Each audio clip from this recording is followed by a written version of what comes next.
மகிழ்ச்சியான தருணத்தில் தலைநகர் டெல்லி இருக்கின்ற இந்திய தேர்தல் ஆணையத்தில் டிசம்பர் மாதம் 17ஆம் தேதி திராவிட வெற்றிக் கழகத்தை பதிவு செய்ய வந்தோம். அதை ஏற்றுக்கொண்டு அதற்கான கடித நகலை எங்களுக்கு அனுப்பியிருந்தார்கள். மீண்டும் ஒரு கடிதத்தை அனுப்பி கூடுதலாக 2 தகவலை கேட்டிருந்தார்கள். அந்த தகவலை இன்றைக்கு கொண்டு வந்து தேர்தல் ஆணையத்தில் ஒப்படைத்துவிட்டு நாங்கள் வந்திருக்கின்றோம். திராவிட வெற்றிக் கழகம் நாளொரு மேனியும் பொழுதொரு வண்ணமாக இந்த மண்ணில் தமிழ் கூறும் நல்லுலகில் வேர்பிடித்து கிளை பரப்பி வந்து கொண்டிருப்பது திராவிட இயக்க கருத்தியலுக்கு ஒரு உகந்த சூழலாக இருப்பதை பற்றாளர்கள் எங்களை வாழ்த்திக் கொண்டிருக்கின்றார்கள். எனவே திராவிட இயக்கத்துடைய கருத்தியலை உள்வாங்கிதான் திராவிட வெற்றிக் கழகம் இந்த மண்ணில் அண்ணா பிறந்த நாளில் திராவிட வெற்றிக் கழகத்துடைய கொடியை அறிமுகப்படுத்தி நீதிக்கட்சி உதயமான நவம்பர் 20ஆம் நாள் திராவிட வெற்றிக் கழகம் என்று பெயர் சூட்டி டாக்டர் நடேசனார் அவருடைய நினைவு நாளில் திராவிட வெற்றிக் கழகத்துடைய சட்டத்திட்டங்களை வெளியிட்டு தொடர்ச்சியாக அந்த பாதையில் அழுத்தமாக தடம் பதித்து வந்து கொண்டிருக்கிறோம். எனவே இந்த சூழலில் திராவிட வெற்றிக் கழகத்திற்கு திராவிட இயக்கத்தின் தலைவர்களும் அரசியல் கட்சிகளும் எங்களுக்கு நல்லாதரவு தந்திர வேண்டும் என்ற விருப்பத்தை வேண்டுதலை உங்கள் மூலமாக அவர்களுக்கு வைப்பது என்னுடைய கடமை என்று நான் கருதுகின்றேன். சார், இப்போ போன தடவை வந்தப்போ கொஸ்டின் கேட்டிருந்தோம், நீங்க என்ன கண்டெஸ்ட் பண்ணுவீங்களா எலெக்ஷன்? எலெக்ஷன் மூட் ஸ்டார்ட் ஆயாச்சு, எல்லாம் அறிவிப்பும் வரப்போகுது. இப்போ என்ன மனநிலையில் இருக்கீங்க, என்ன மூட்ல இருக்கீங்க? தமிழ்நாட்டு அரசியலை பொறுத்தவரையிலும் ஏறக்குறைய 2 பெரிய அணிகள் அமைக்கப்பட்டு கூட்டணி பேச்சுவார்த்தைகளை திராவிட முன்னேற்ற கழகமே முதலில் துவங்கி இருக்கிறது. நேற்றைய தினம் திராவிட முன்னேற்ற கழகத்தின் தலைமையிலான மதச்சார்பற்ற முற்போக்கு கூட்டணியில் இந்திய யூனியன் முஸ்லீம் லீக் முதலில் சென்று பேச்சுவார்த்தை நடத்தியிருக்கிறது. இரண்டாவதாக காங்கிரஸ் பேரியக்கம் அதை நோக்கி நகர்ந்திருக்கிறது. இன்றும் ஒரு சில கட்சிகள் தங்களுடைய பேச்சுவார்த்தை நடத்தியிருக்கிறார்கள். அதிமுக தலைமையிலான அல்லது என்டிஏ கூட்டணி தேசிய முற்போக்கு அந்த கூட்டணியில் இன்றும் இறுதி வடிவம் பெறவில்லை என்ற ஒரு சூழலை நாங்கள் பார்க்கின்றோம். எனவே கூட்டணியை தொகுதிகள் பங்கீட்டு குறித்து பேசவில்லை என்று நாங்கள் கருதுகிறோம்.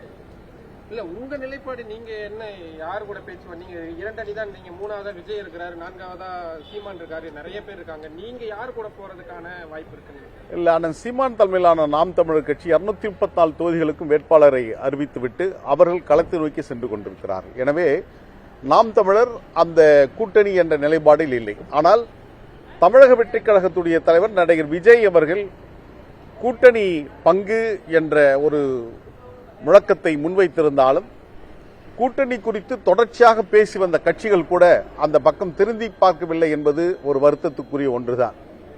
பல கட்சிகள் நாங்கள் ஆட்சியில் பங்கேற்க வேண்டும், கூட்டணியில் பங்கேற்க வேண்டும், அதிகாரத்தில் பங்கு வேண்டும் என்று சொன்னார்கள். ஆனால் யாரும் அவர்கள் பக்கம் போகவில்லை என்று சொன்னால் அவர்களுக்கு ஏற்கனவே முடிவு தெரிந்ததாக இருக்கும் என்று நான் கருதுகிறேன். மீதி இருக்கின்ற 2 அணிகளில் ஒன்று திமுக தலைமையிலான மதச்சார்பற்ற முற்போக்கு கூட்டணி. அந்த கூட்டணி கூடுதலாக இப்பொழுது பலம் பெற்றிருக்கிறது. சொல்லப்போனால் கடந்த தேர்தலை காட்டிலும் இந்த தேர்தலில் தேசிய முற்போக்கு திராவிட கழகம் திமுக கூட்டணியில் இணைந்திருக்கிறது. மக்கள் நீதி மையம் அதில் இணைந்திருக்கிறது. எஸ்டிபி கட்சி அதே போன்று அண்ணன் தமீம் முன்சாரி அவருடைய தலைமையிலான கட்சிகள் எல்லாம் இணைந்திருக்கிறது.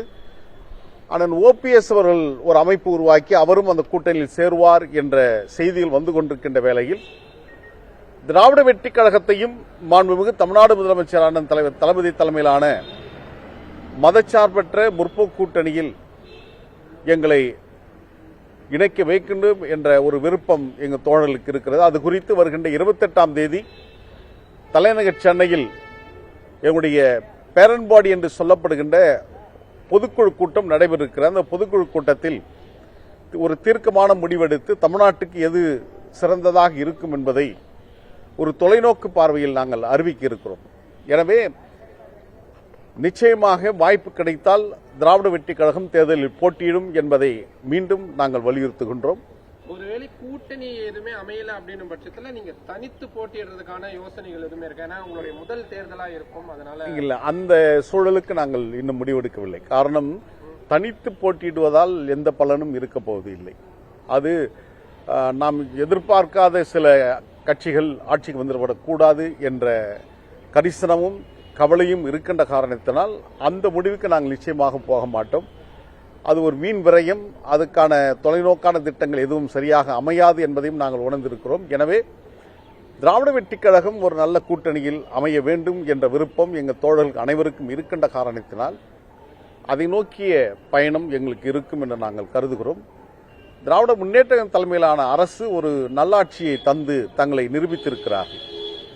தொடர்ச்சியாக இப்பொழுது வேறொரு புதிய அமைப்பு வந்து ஆட்சி பொறுப்பு இருக்கின்ற போது அது ஒரு நீண்ட நெடிய காலங்கள், ஏறக்குறைய ஒரு ஆண்டுகள் இந்த வேகத்தை எடுப்பதற்கு காலதாகும். ஆனால் இப்பொழுது இவர்கள் இருக்கின்ற இந்த வேகத்தில் ஆட்சி மீண்டும் அவர்கள் கைகூடுமையானால் இந்த வேகத்தை இன்னும் வேகம் எடுத்து தமிழ்நாட்டுடைய வளர்ச்சி பாதையை முன்னகர்த்தி செல்வார்கள் என்பதில் எந்த மாற்றுக்கிறது இடமில்லை என்பதை திராவிட வெற்றிக் கழகம் உணர்ந்திருக்கிறது. எனவே மாண்புமிகு தமிழ்நாடு முதலமைச்சர் அண்ணன் தலைவர் தளபதி தலைமையிலான கூட்டணி என்பது ஒரு பலமான கூட்டணியாகவே இருக்கிறது. நீங்க சொல்ற மாதிரி பார்த்தாலுமே போன தடவை மக்கள் நல கூட்டணியில இருந்தவங்க அத்தனை பேருமே இப்ப திமுக கூட்டணியில வந்திருக்காங்க. கமல்ஹாசன் மாதிரியான புதிய கட்சிகளும் கூட்டணிக்கு வந்துட்டாங்க. அப்படி இருக்கும் பொழுது அவங்களுடைய கவுண்ட்ன்றது ஏறிட்டே போகுது. அப்போ நீங்க கேட்கக்கூடிய கூட்டணியில பங்கு அப்படின்னும் பொழுது அதை அவங்க கொடுக்க மாட்டோம், நாங்க வந்து மனசுல இடம் கொடுத்துறோம், தொகுதி கிடையாது அப்படின்ட்டாங்கன்னா நீங்க என்ன பண்ணுவீங்க? இல்ல, முடிவுகளை நம்ம இப்பொழுதே முன்கூட்டி வகுப்பதை காட்டிலும் இப்போ இருக்கிற இந்த தேர்தலை பொறுத்தவரையிலும் ஒவ்வொரு வாக்குகளும் மிக கவனமாக கையாளப்பட வேண்டிய ஒன்று. எனவே வாக்குகள் சிதறப்படக்கூடாது என்பது அனைவரும் உணர்ந்ததாக இருக்கிறது.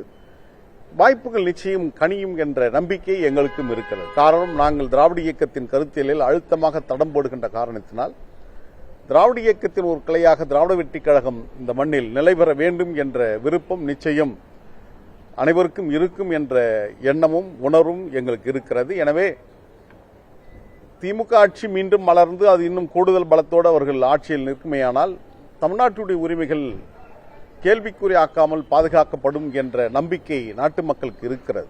எனவே அதை குறித்து நாம் சிந்தித்திட வேண்டும். தமிழ்நாட்டை பொறுத்தவரையிலும் அரசியல் என்பது வேறு, வட இந்தியாவை பொறுத்தவரையிலும் அரசியல் என்பது வேறு. இங்கே நாம் எடுத்துக்கொண்டால் மதத்தை அடிப்படையாக வைத்து அரசியல் நகர்த்தப்படுகின்றது. இந்து முஸ்லிம் என்ற கருத்தியலில் ஆட்சியும் அதிகாரமும் நகர்த்தப்படுகிறது. ஆனால் அங்கு அப்படி அல்ல. திராவிடர் ஆரியம் என்ற அந்த இன வேறுபாட்டில்தான் இயக்கங்கள் நடவடிக்கைகளை மேற்கொள்கிறது. எனவே அதை குறித்த புரிதலில் திராவிட வெற்றிக் கழகம், திராவிட முன்னேற்ற கழகம் உள்ளிட்ட அனைத்து இயக்கங்களும் அந்த பாதையில் சென்று கொண்டிருக்கிறது. எனவே விரைவில் எங்களுக்கான இந்த அரசியல் பதிவை இந்திய தேர்தல் ஆணையம் வழங்கி எங்களுக்கான சின்னம் ஒதுக்கப்படுமையானால் ஒரு அங்கீகரிக்கப்பட்ட கட்சி என்ற முறையில் தமிழ்நாட்டு அரசியலை சந்திப்பது, தமிழ்நாட்டு மக்களை சந்திப்பது கூடுதல் பலமாக இருக்கும் என்ற அந்த உணர்வோடு தான் நேரடியாகவே இந்திய தேர்தல் ஆணையத்தை சந்தித்து எங்களுடைய கடிதத்தை தந்திருக்கிறோம். விரைவில் ஒரு நல்ல முடிவு வரும் என்று கருதுகிறோம். ஒரு நல்ல சூழலில் மீண்டும் உங்களை தலைநகர் டெல்லியில் சந்திக்கின்ற வாய்ப்பாக ஒரு வெற்றி கூட்டணியோடு அல்லது திராவிட வெற்றிக் கழகம் பதிவு செய்யப்பட்ட ஒரு இயக்கம் என்ற ஒரு உணர்வோடு உங்களை மீண்டும் சந்திப்பேன் என்ற ஒரு மகிழ்ச்சியான சூழலில் தான் உங்களை சந்திக்கின்றேன். மகிழ்ச்சி.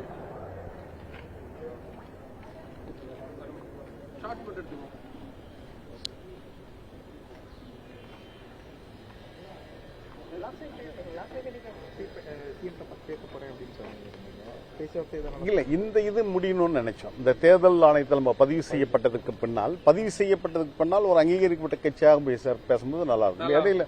இடையில முதலமைச்சர் சந்திச்சோம். அவர் ஒரு நிகழ்ச்சி வந்தாரு, அப்போ மாமல்லபுரத்தில் சந்திச்சோம். பட் இப்பதான் கூட்டணியே பேச்சு துவங்கி இருக்கு. இனிமேதான் ஆமாம், நேத்துல இருந்து அது நடந்துட்டு இருக்குது. ஆமா, அதெல்லாம் அது பார்த்துக்கலாம். நல்லபடியா நடக்கும்னு நினைக்கிறோம். ஒரு வாய்ப்பை முதலமைச்சர் கொடுப்பாருன்னு கருதுறோம்.